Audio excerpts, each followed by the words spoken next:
You're listening to the Australian Hunting and Beyond podcast with Matt, where we talk about hunting, shooting, fishing, camping, and everything else that the great outdoors has to offer. Let's get into it.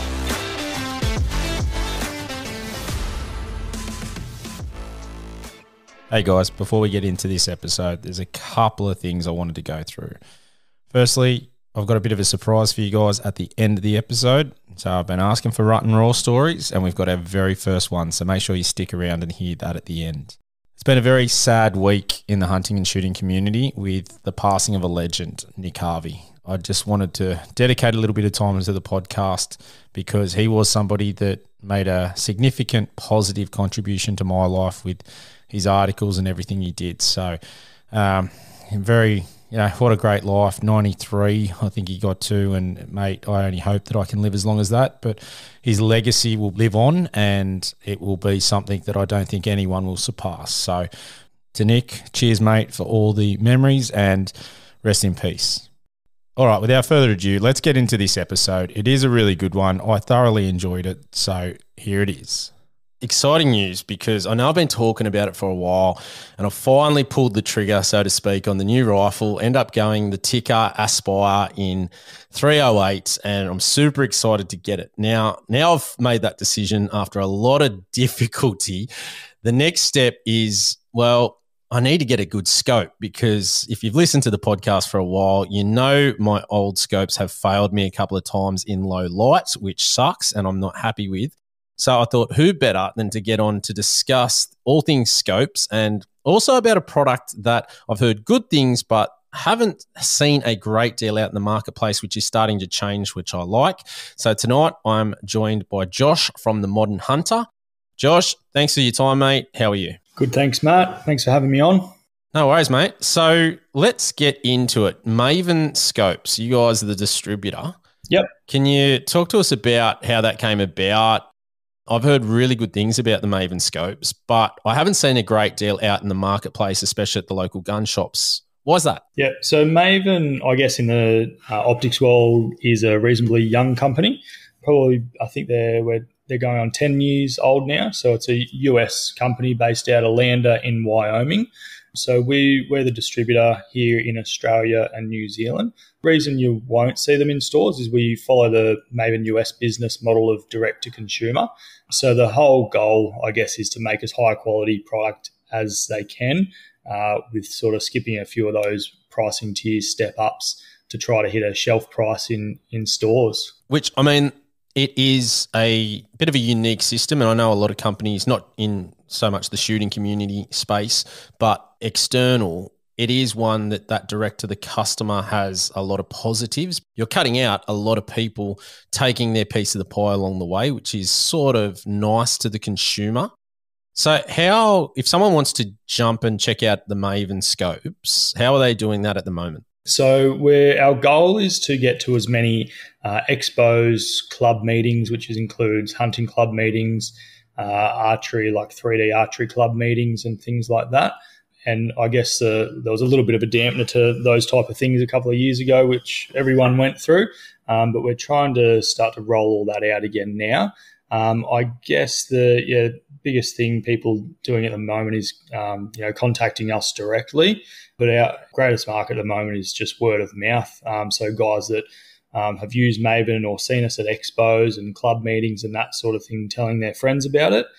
So we will be trying to do a lot more things in the future to sort of get eyes on the optics, obviously. Look, I like it. I shared one of your posts the other day because I've been talking about this with a mate for a while, and a shout out to Tristan. He put me onto it actually, because we were talking about a real lightweight rifle and walking around the hills with a lightweight rifle. And I was looking at the Hauer and tossing it up, but spoke to a couple of people and whatnot, and didn't end up going down that pathway. But I think I worked it out that if you went the Hauer super light, yep, and the Maven scope that weighs, don't quote me, but it's around the 400 gram mark, you literally had a gun to carry around under 2.5 kilos around the hills. Man, How cool is that? Depending on what caliber you're going in, that's going to be nice on your shoulder or pretty mean on your shoulder.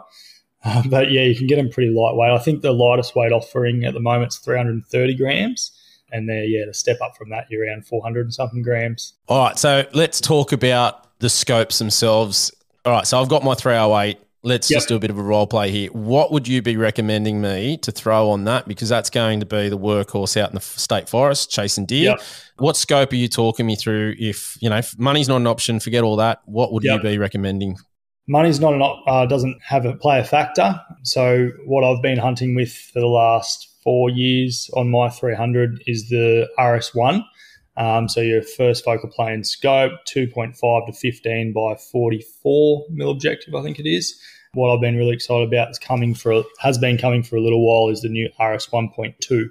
So, as a reasonably young optics brand, that was their first scope that they brought out. They brought out 6 or 7 scopes since that.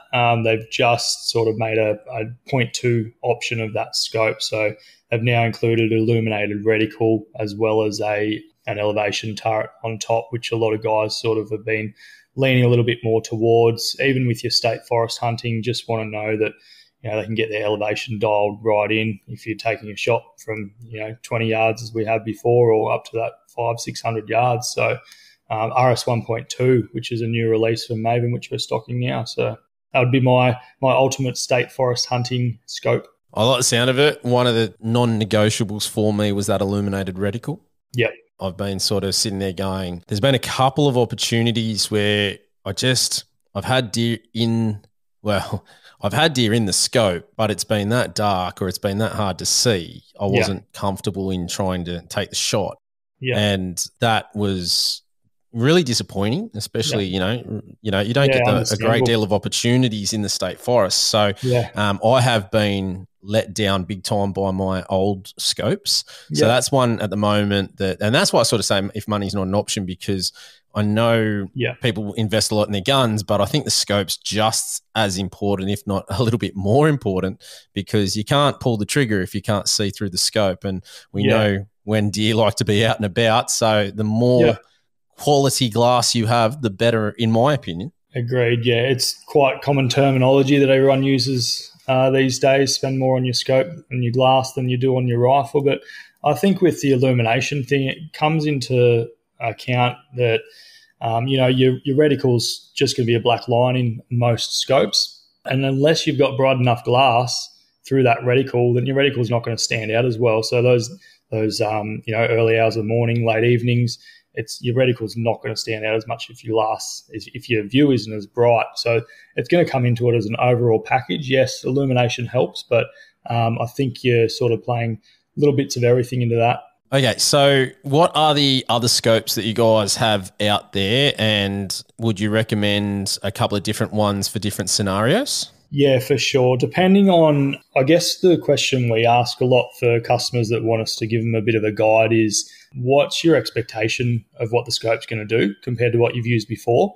I like all our customers to get most for their money that they can and get an optic that's up to their expectations for they're going to use. I'll always tell our customers that if I don't think something's going to meet their expectations, they maybe should look at either a different model or a different brand, which I think is hopefully why we get good customer feedback on most of our gear. So we've got the C series, so the CRS1 and CRS2. So the C series is more of our mid-level optic.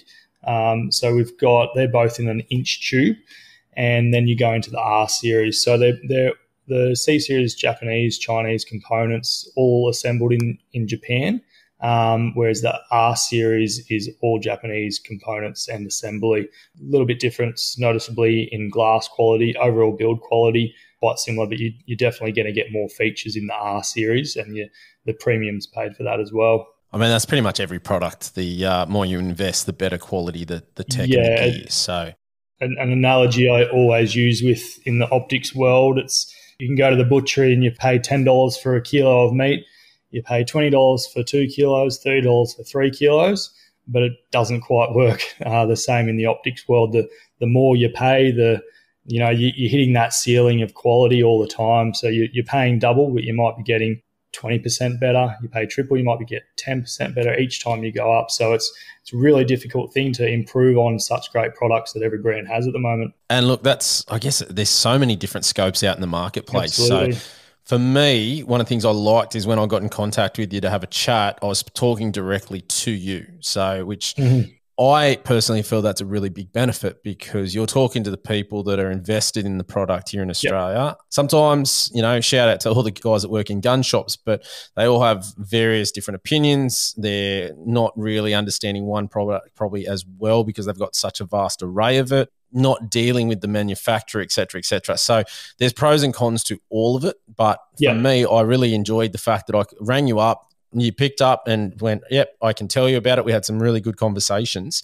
Yeah. That has to be a win for people supporting you guys and being a small Aussie business, which is always a win. Yeah, absolutely. Like, don't get me wrong. I love going to gun shops, looking at all the products, all the gear, purchasing things whenever I can. One of our downfalls is we're not in stores, and that's the business model we have, which differs to other people. So that's one of our downfalls. But I guess the pro is, when you give us a call or send us an email, you're dealing directly with the supplier here in Australia and New Zealand. So, we'll get any questions answered that you have, any stock that we're out of getting as soon as we can. Deal with us directly. And we're definitely of the mindset that we don't want to sell a product to someone that we don't think is going to be suitable. We want all our customers to be happy with their purchase. That's one of our biggest things. If someone rings me up and they're ready to spend $3,000 on a product they only need to spend $1,000 for, we're more than happy to guide them in the right direction for that. I mean, that's pretty exciting. It's got to feel pretty good to have the rights and be the distributor for such a good product out there. But you've gone a step further as well, and I believe you guys are importing Tricer now. Correct. Yeah, really exciting. Something that we've been looking at for a little while. Great brand, great products. We were pretty amazed once we actually got the products into Australia and got to check them out firsthand, everything they have. And really good quality product. So where did this business come about? Like, how long's the Modern Hunter been going for? How did it come about? As you said, you're not in gun stores, so that sort of I wouldn't say a hindrance, but just makes the exposure a little less. So can you give our listeners maybe a bit of background about your company?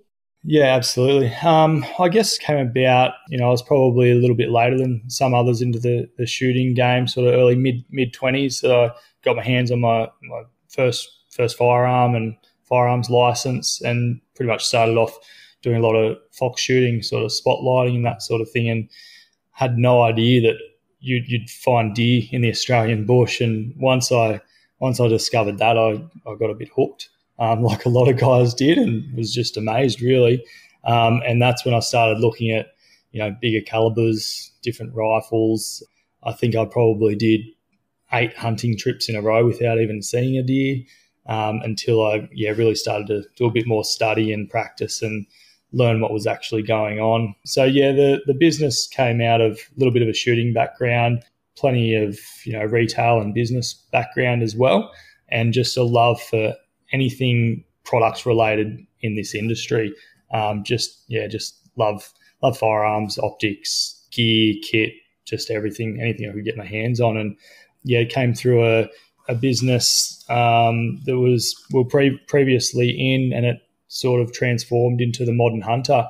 Ran a few different products in the past with backpack companies and that sort of thing, and decided one day that really wanted to narrow it down and hit the market a lot better with a lesser broadness of products. And Maven was we already had that on board, so that's what we narrowed down to sort of start fresh. And went from there. I mean, that's pretty cool. There's a lot of people out there that would love to have a job in the, selling things that they're passionate about. So how's the journey gone? So you said you started out chasing foxes, and similar to me, I didn't even know there was deer here until sort of found out, and then went, got into the state forest. So that's been a pretty interesting journey. I've thoroughly enjoyed it. I wouldn't change a thing. Yeah. What do you mainly hunt now? What are you chasing? Are you excited for the rut coming up? I know that's getting closer and closer. It keeps me awake at night. I know that much. Absolutely. I think it gets to later in the year, at the end. So 2023, did a fair bit of of deer shooting and got to, starting to get past that midpoint of the year, and the freezers were full, and I'd probably had a bit of enough of packing and unpacking by then. But yeah, now it's end of January, getting towards February, and everyone I think is starting to get a lot more keen again. So yeah, they still do a little bit of fox shooting, spotlighting and that sort of thing. That's just a nice weekday, nighttime activity. But definitely, getting out in the state forest is chasing fallow and red deer and hopefully some sambar this year's what I'm keen for. And it's such an exciting time of the year at the moment because, as I said, it's I think we're recording this. It's the 30th of January, so we're just about to tick over to Feb. Yeah, and I know I've got a couple of trips planned for Feb because I want to start scouting and really try and hit this rut a lot harder. Last year was my first rut, and it was the first time I've heard croaking fallow. And amazing! Holy crap, man! Yep. I remember it like it was yesterday, and I'm just so excited to try and get that opportunity again, and hopefully this time get a bit luckier than last time. But I mean, it depends what you say. Lucky is having a buck and 3 does run past me at 7 meters, fly past me while he was chasing and croaking at him. Man, that is just, it's like it's burnt into my brain. I cannot get it out of my mind. It's addictive. It's adrenaline. You're not thinking about anything else. As soon as you hear that, you're like, right, let's go that way. It's very addictive. I've been counting down the days since it happened till they start croaking again because I was like, all right, I need to make sure that I'm going to be there. And I caught the back end, like literally only like a day and a half of croaks. Yeah. And so this time I'm like, I want to be in there and hearing a lot more for a few more days at least. Yeah. And then I've also set the target to go and try and hear a red roar. Yeah. So that's, that's the target. Just to hear it in person because then I think I'll be addicted to that even more. Absolutely. If that's possible. But the fallow, I'm so excited for this upcoming, rut. And we've started recording and hopefully they'll be out probably maybe just before, just after this episode. But we're getting people send in stories, just some stories of previous ruts or roars and them taking. And man, listening to them, I know how our listeners haven't heard it, but I have. And it's just even making it worse. I'm just like, chomping at the bit to get out there. And I'm saying, come on, March, come on, April, let's go. So it's pretty exciting. Do you do much of your hunting in state forests? Yeah, absolutely. Most of my hunting's state forest. So I'm based regional New South Wales, sort of halfway between Sydney and Melbourne. So I've got, there's, a reasonable amount of state forests around this area that get access to with, holding reasonable numbers of fallow and sambar. There's a few red around as well. But with the fox shooting, there's a few properties around locally for farmers and that sort of thing we go out to as well. But state forest hunting's mostly what I'm doing. And then also got one of the gentlemen that works for me, James, based down in Victoria. So he's the mad keen high country sambar hunter. So he's all over it down there, and I cover the New South Wales area. Yeah, nice. Well, let's talk about the fallow. We have a lot of new listeners, like new to shooting and hunting. Yep. What I've been asking people, what are some tips or how are you approaching the rut? What do you tend to think is something that helps you out along the way? Previous experience, definitely. So the more you can get out there, the more you can sit and wait, the more you can not rely on thinking you're going to go out and shoot a deer the first time you're out or the second time you're out. Cover a lot of ground with, I guess, have some expectation, but make sure you're just looking at the ground, looking at your surroundings, seeing where water sources are, everything like that. There's 100 books you could read about it, but previous experience, just finding those places. If you're scouting, I'll scout a lot of different areas, and if I'm not finding much sign, then I'm moving straight on to the next one, especially if it's a new area. So I'll move until I find sign, and then once I find that area where I've got some good sign, I'll go back to that same spot a few times. My first few however many hunts with no idea, like a lot of beginners, I probably made as many mistakes as anyone. But I've found just that patience, I guess, and concentrating on the ground and what's around you. All right, so I'm been asking a lot of people that are mainly state forest hunters on how they hunt the state forest, because I'm really curious as to people's different methods, whether they're chasing, they're more stalking, if they tend to find a great area and sit and wait more. So what do you tend to like to do? Are you more someone that's a bit more mobile, or do you like to sit quietly and wait on a good patch of ground? Yeah, look, I like to think I have a lot of patience, but I like to move. I'm out there to get a bit of exercise, see whatever I can in the bush, and move around. If I'm seeing animals, it doesn't matter if they're deer or echidnas or wombats or kangaroos, then I know I'm sort of in those right areas. If I'd be lucky to be able to find a good vantage point and sit there for 2 hours, even though I know it would benefit me because it has in the past. But, I like to move around. What's over that next gully or through that next gully, over that next hill? What am I missing over there, sort of thing. So I definitely move around a lot, but it's sort of, within those areas that if I'm not finding sign in an area, or if I haven't been there previously, I'm absolutely moving. I'll have the patience to sit and wait if it's somewhere I've scouted before and found previous sign. All right, so let's talk about the other optics that are out there and talk about some binos, because I want to hear about the Mavens, but then I also want to talk about how you use them. Yes, yep. Mavens, the binoculars were sort of their entry into the optics market, which was the B series. So they're all Japanese parts and components, all assembled in the United States. So we've got the two different ranges, so C series and B series. So the C series, like the rifle scopes, is our mid-level optic. They're assembled in the Philippines, and the B series assembled in the United States. So we probably our best-selling optics, and I think it's probably because they're most commonly used and have been for the last 10, 20, 30 years, whatever it is, and I think it comes down to it's because of what has been available in Australia. So, 10x42 binoculars. It's been the most common for however many years. We've got a couple of different offerings around that with a bit of variation to what else is on the market, like the B2 coming in a 45mm objective. That's been really popular. I think because it's, you've got a different prism system internally, which has a little bit more, gives a little bit more quality to the optic, but you're in a 45mm objective, so you're not having to bump right up to a 50 or something like that.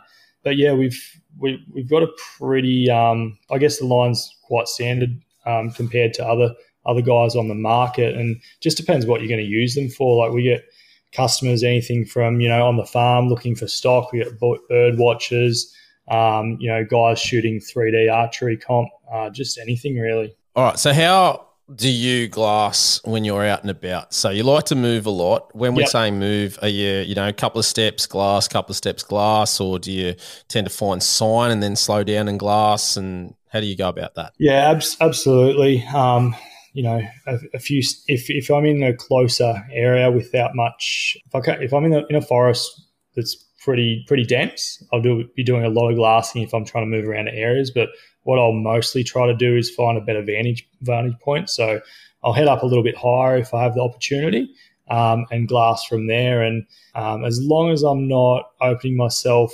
to vision from a different area that I haven't glassed yet, then I'm still on the move. I'm not sprinting, but walking pace will be pretty casual until I find and go around that next bend or something like that. So yeah, high vantage point, glassing as much as I can see from there.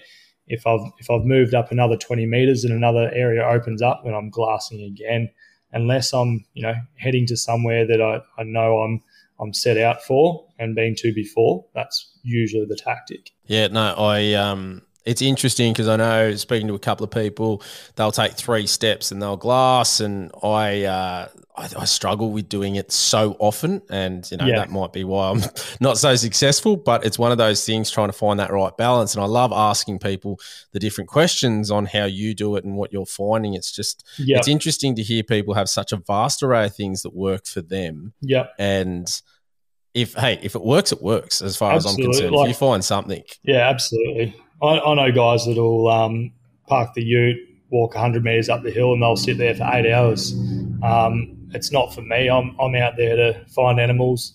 If I bump something because I haven't glassed 10 metres ago, then I've bumped something and I know it's there. I haven't missed it. It's another opportunity for later on.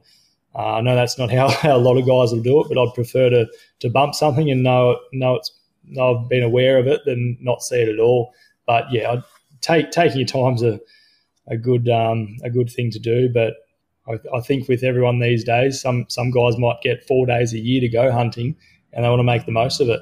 Some guys might get a month worth. It's different for everyone, I think. Yeah, and I think that's important, is that I don't think there's a right and wrong way, and your circumstances do things. So I put my hand up. I don't spend anywhere enough time in the state forest to be a really successful hunter. Yeah. And that's fine. I understand that, have no issue with that. So for me, getting out there, I'm enjoying the time out there and I'm hoping it pays off, but I'm sort of going in the back of my mind going, hey, it's probably not, because I haven't done enough time scouting. I haven't done enough time and, the legwork to be super successful. So it is what it is. But I love getting out there. And it's such, as you said before, you touched on it, which I loved, was it's exercise. It's good for you. It's, absolutely. I always say a day in the bush is a win. It doesn't matter what happens, like unless, something goes terribly wrong and you need to get evacuated. Flat tower at the minimum, hopefully. Yeah, I think you're pretty good in there, and whether you're seeing whatever, and I've said it on the podcast and probably people are overhearing about it, but one of my best memories was sitting down just having a break and an echidna came up and went through my legs, and I was like, man, far out. That's just so cool. Amazing.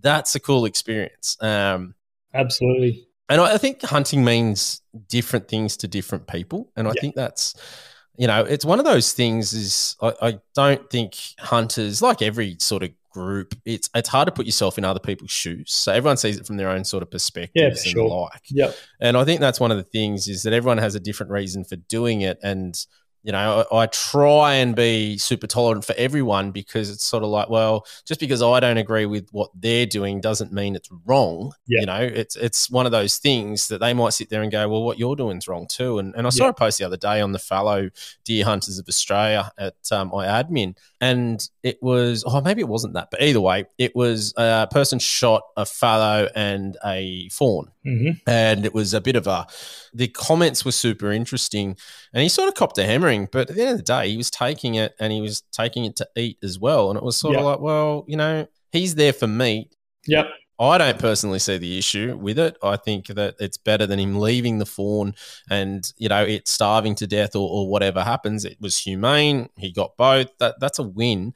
But for a lot of people, that's not. So it was sort of interesting to see. And I guess that's just different people's perspectives. That's hunting, isn't it? So many different demographics. Like you'll have a farmer that has a property overrun with fallow and they've got to cull them, or you'll have the poor bloke in Sydney that doesn't have as many hunting opportunities that would love to just go and shoot a fallow on a property and be able to take all the meat. There's just so many demographics and reasons. I think it's part the reason that I guess I created the business name that I did. Just the old school hunter that was the bogan hunter in Australia that carried around his rifle on his shoulder and everything like that. It wasn't sort of how I saw myself or saw my mates or anything like that. And I just wanted to, hopefully create, if I could, just a little bit different perspective on it being the modern hunter. And it's, it's however you want to do it and you want to portray yourself. And hopefully everyone represents themselves in the best way possibly. But that's sort of where we, I guess, came out of. That I like it, because that sort of resonates with me. A few things you just said. The bloke in Sydney, because that's me, that doesn't get out that much. And when I do, it's quite a long journey. I like to head down the Snowies. That's where I predominantly hit the state forests. And it's a hike. I think the closest is probably just over 3.5 hours away. So it's not, it's not something I can do just as a quick trip to throw some trail cameras out and come straight home. So it's a bit of a mission. And then with the young family, that makes it more difficult. So I get that side of it, but it's really interesting because I'm meeting a heap of different people, and I think you're right. The perception of the hunter, or what it was back in the past, is starting to change drastically because the lack of, I guess, private access for a lot of people. I've really struggled with private access, and I get it. Like, I'm not complaining about it. I understand. We're a farmer that's 3 hours away who has absolutely no idea who I am. Why would they let me on? I get it. So there's those other opportunities that you've got to seek, which is why I love the fact that we've got state forest hunting. I think it's amazing. And, it really sucks for those people up in Queensland. I say that all the time, that they have to travel down to New South Wales. Yep. And, it scares me a little bit with what's going on in Victoria, seeing that they've, potentially want to reclassify a lot of the forests down there. The other day. Yeah. Oh, man, that scares the crap out of me, because I sort of sit there and go, if people are like me and they only have access to state forests mainly to hunt, and that gets taken away and they don't have that private access, they probably just drop out. Yeah. And they'll go into something else. And I think that's it. It is. Yeah, I get it. And I've said it on the podcast. I introduced a couple of mates into hunting and shooting, and they went, "What? You've been, how long, you've gone to the state forest? How long do you drive? How long do you spend in there? You haven't got anything." And you can see them just going, "Oh shit, I don't want to do that." It's already going into that too hard basket. And hey, some people might say, "Oh, we don't want them to be hunters." Okay, I get that, but we also need hunters' numbers to be up there, because that is what holds political power. And unfortunately, in the modern world, that's what's going to be whether we thrive as a sport or if it's, our demise as a sport too. So it's a really tricky. So I do like the fact that you've called it the modern hunter, because I think the old school is just people out in the country shooting and pest control and hunting out there with opportunities is changing. There's a lot of shooters and hunters up here in Sydney, and they are, coming from all walks of life. I'm amazed at the amount of doctors, lawyers, solicitors, different people who are getting involved. Like, I'm a teacher. I know a heap of teachers that are hunters, so it's such a vast array of people now, and especially a lot of, I guess, professionals or educated, with that tertiary education from university.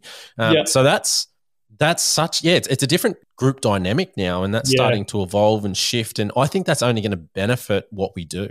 Yeah, I definitely think once the meat harvesting perspective comes into it, for a lot of people, they click and they sort of get the understanding, well, I've been buying meat all these years. I may as well figure out where it comes from. But I think that's a really good driver behind hunting in Australia as a whole, is the meat harvesting. I know that's why we're doing it a lot, and probably why I get to the end of the hunting season and the freezer's full and I don't feel like going out anymore. But I get it. It's a lot of work too. Like, I got my first deer at the end of last year, and it's such a long time. Like, I remember, obviously not super great at it. Like, I've done my kangaroo harvester's TAFE course and things like that, and so I have an understanding of the butchering. Haven't done too many, but I don't think it's that difficult if you just follow the seams and whatnot. Exactly. But then chopping it up and putting vac sealing it and then labeling, and then by the time you do all that, geez, it can be a very time consuming process. Yeah. So absolutely. It just adds to it. And I think a lot of people miss that sort of element of it, especially if you haven't done it yet and you haven't sort of been successful. And it worries me a little bit on people that haven't sort of thought about that back end, because it's hard enough to get the deer. And then when you get it, like, oh, what do I do? And I've heard some stories of people shooting deer and then going, oh shit, I absolutely know nothing of what to do here. Yeah. And calling people to come and help. And I get that side of it, but I also, I want to be good at it. But it is such a time consuming thing. And I think people miss that brief moment of pulling the trigger. That's what people think of. And they don't think about all the hard work beforehand, all the lead up, all the scouting, all the walking, and the back end of how you treat the animal at the end, like, using as much meat as possible, breaking it down, as you said, putting it in the freezer. There's so much work to it. But look, it's so rewarding at the end of the day to get such great meat as well. Absolutely. A lot of work involved, even once you do sort of take the animal out of the forest and get it home and, hang it for a little while. I think preparation is the best way to do it. Have a really nice big clear table, have all your bags ready to go, and there's a lot of work. So 2 things is, how do you hang it? That's a contextual sort of problem for a lot of people if they don't have the space to hang it whole or break it down. How do you go about it personally? Yep, summer or winter. Depends on the season.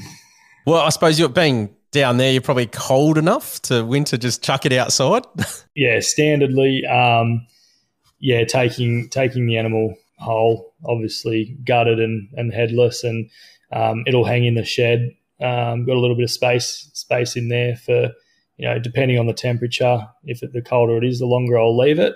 Then, skin off, quarter out. I like to take muscle portions off while it's still hanging, just get a lot more leverage, and gravity helps with that.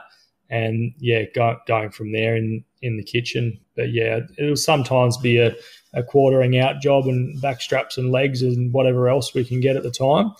And, the warmer weather, it doesn't stay out for as long, obviously. But, definitely a big process, but that's the general way we do it. I've tried vac sealing, I've tried just plastic wrapping, butcher's paper, done a bit of everything, and not found too much variation. Just found the longer it's been in the freezer and still being able to age in the freezer, a lot of this meat's been getting better and better. So. Yeah, right. Okay, that's good to know. Favourite way to cook it? Oh, I've done venison pizzas. Love a pizza. So venison pizza was really good. Burgers, for sure. Bit of minced venison, add a bit of pork in for burgers. But, just a backstrap steak is awesome as well.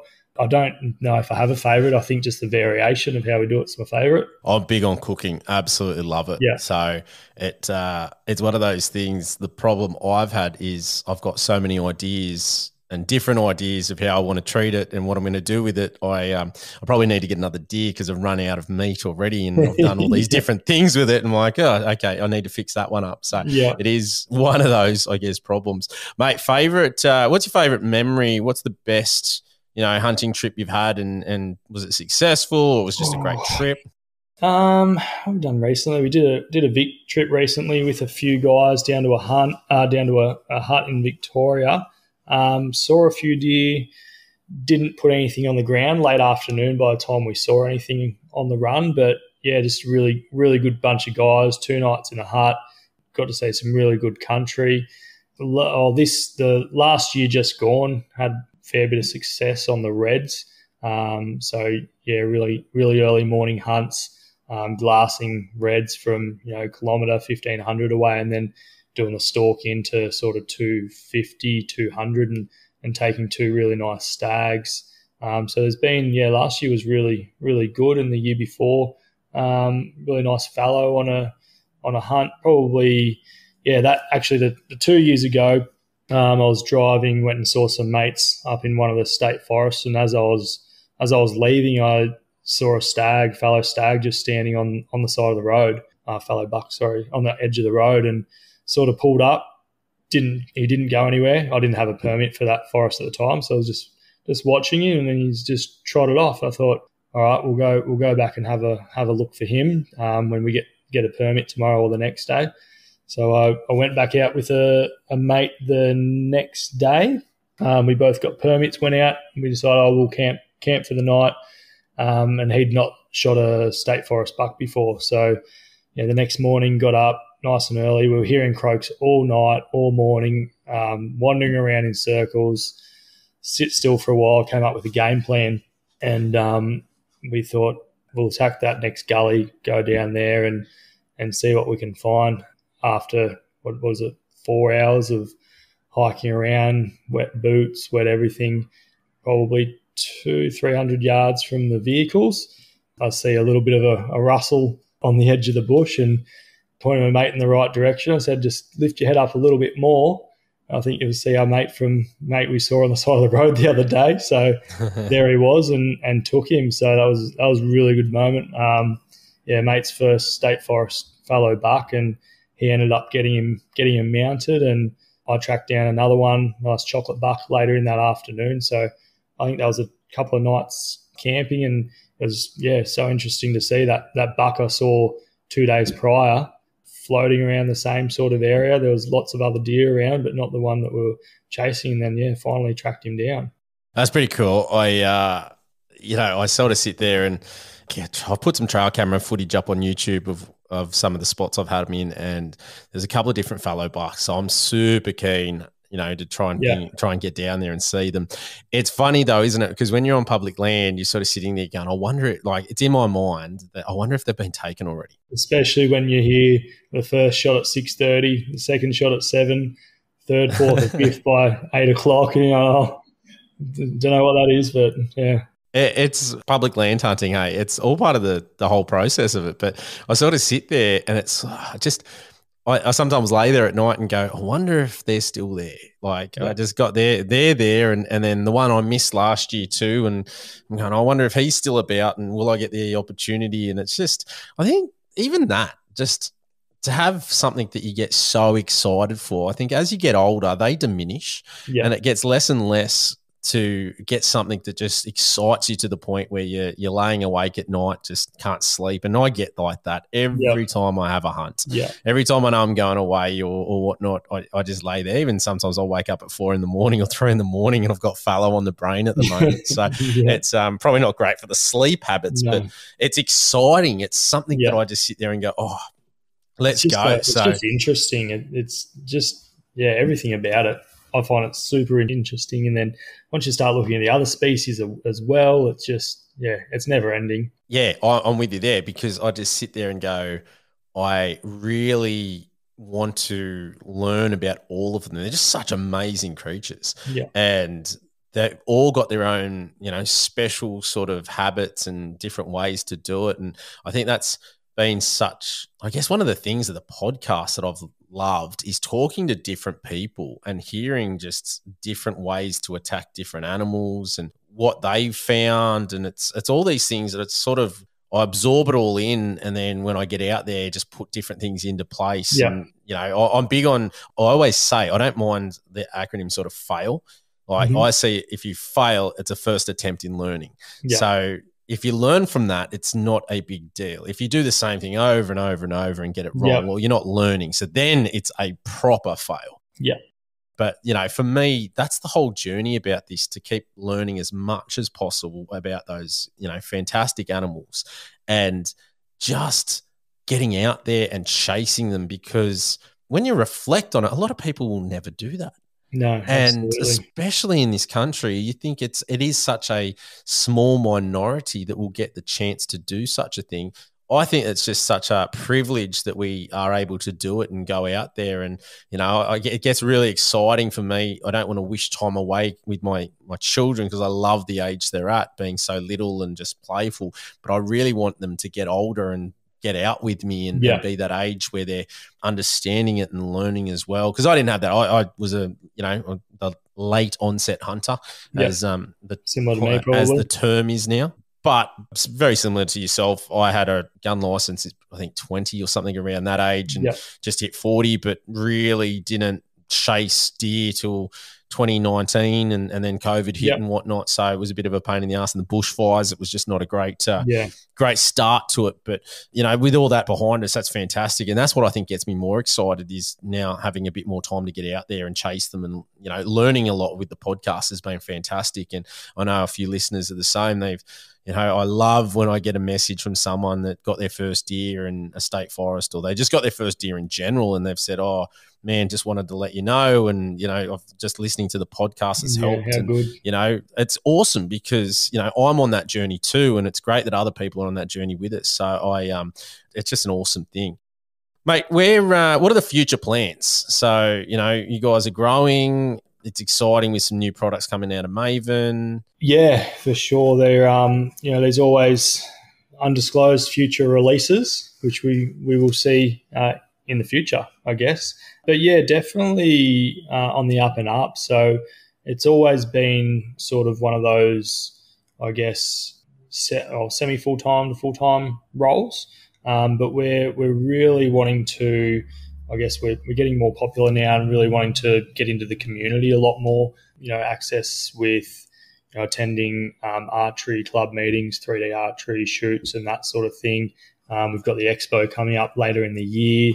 We're associated with a lot of hunting clubs now as well, that we get to meetings with and that sort of thing. So yeah, really trying to just travel around and get out there, chat to people, do range days and all that sort of thing. And yeah, just chat to everyone out there that's into the same sort of stuff we are, because it's what we enjoy. So we've got a revised or updated new website being launched, probably be complete by the time this podcast goes live.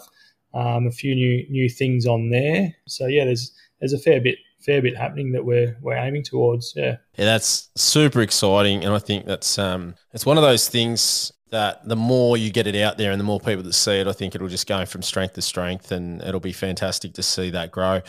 If people are in a club or associated, they want to get a hold of you, how do they find you? What's your social so they can jump on it, track you down? Yeah, for sure. So social media is The Modern Hunter Australia, so Instagram and Facebook. Online website, go there, themodernhunter.com.au. My email address, contact details, phone number, and everything is there. Love when people call me and want to chat about hunting and optics. And if they're interested in optics, I can point them in the right or wrong direction, hopefully. Yeah, so all those details are there. Fantastic.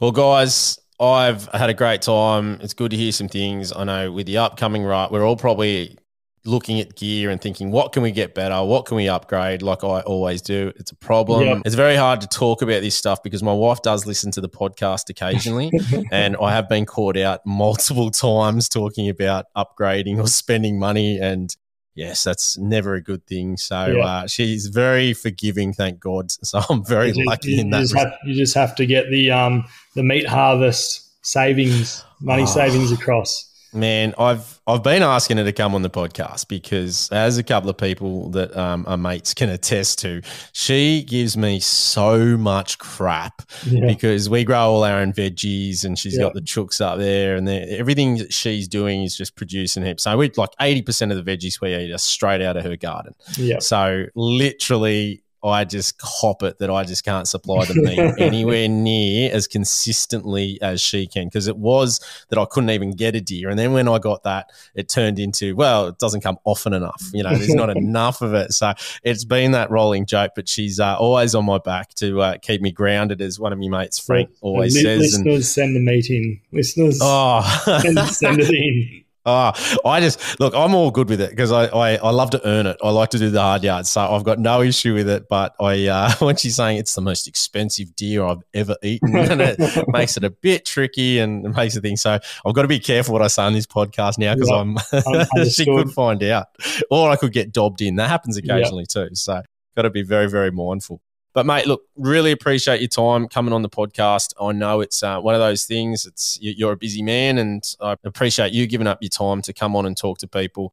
Guys, if you haven't, check out Maven because there is a vast array of products. They're really exciting. There's some good stuff there. The 300-odd gram one, that just to me is unbelievable. If you're doing a lot of up and down mountains like I do, and, man, I just sit there and go, that's something that really attracts me. Shaving a bit of weight here and there is a massive win, especially walking up and down things. So check it out if you haven't already.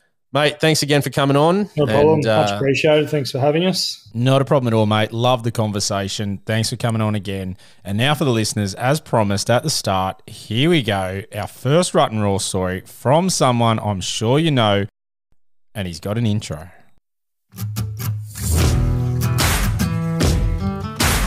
I am here with my own theme song.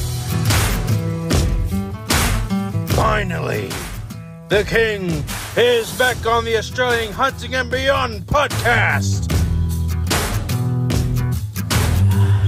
Step aside, Frank. I've got a theme song now. Imagine the first time you heard a croak or roar. It was pretty exciting, wasn't it? And no doubt it helped fuel the motivation to go bush and chase deer. Sounds of riding deer up in the hills on a foggy morning are addicting, because when you hear it, it confirms that you're in the right place to start an endurance version of Marco Polo. I myself can confirm that I'm addicted to the roars of red stags and croaks of fallow bucks, but I really get more of a thrill when I see the reaction of someone who hears the sounds for the first time. Hence why I enjoy guiding when I get the opportunity to. I remember the first time I started guiding mates on red stags. Most of them have experience chasing fallow, but reds were foreign to them. On one hunt, my mate Adam was after his first red stag. During that hunt, we found ourselves caught out in an open paddock where a stag was holding upwards of 20 hinds. The hinds had spotted us and made a move to run off to safety, but the stag hadn't yet seen us. Determined to keep his harem, he bolted out and turned the hinds around like a top-notch kelpie and began mustering the large mob back towards us, which became a deadly mistake for him as he got him into rifle range of Adam to take him out. But another good first-time raw hunt was with good mate Nick. Nick has got plenty of experience bow hunting fallow, but a red stag was a dream animal for him. Due to the openness of the terrain, I advised Nick to use my rifle when we set out looking out for deer. When we arrived to the property, I noticed a ute bogged out in the paddock where I had planted the glass for the morning. Deciding that the owner of the ute probably spooked everything off the property when they walked back to the house, I took Nick to a backup property. From there, we began glassing on the surrounding hills looking for any deer.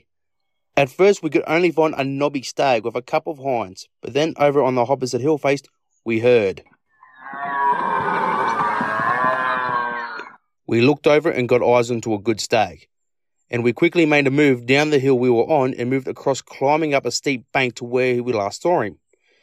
Popping over to look, we watched a pair of red hinds sprint down towards us, darted off last second with them both followed by a younger stag, and the stag we were chasing hot on his heels. They ran past us down over the ridge, and just as we'd gone to give chase after them ourselves, the stag began walking back up the hill.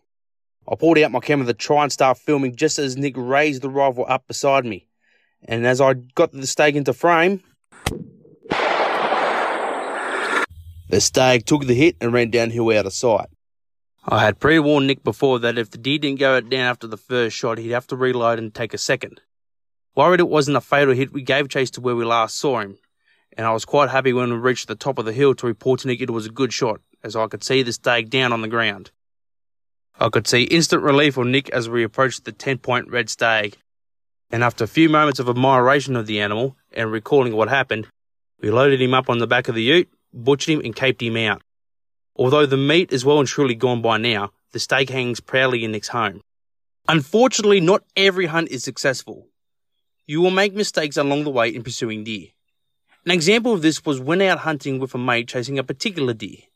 I had seen the stag while out scouting and watched him lock antlers with another stag in a fight for dominance.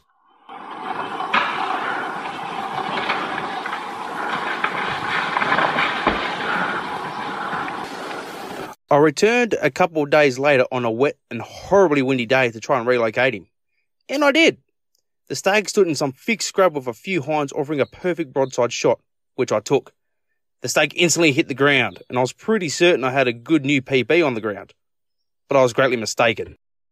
Somehow the stag had got back onto his feet and took off running.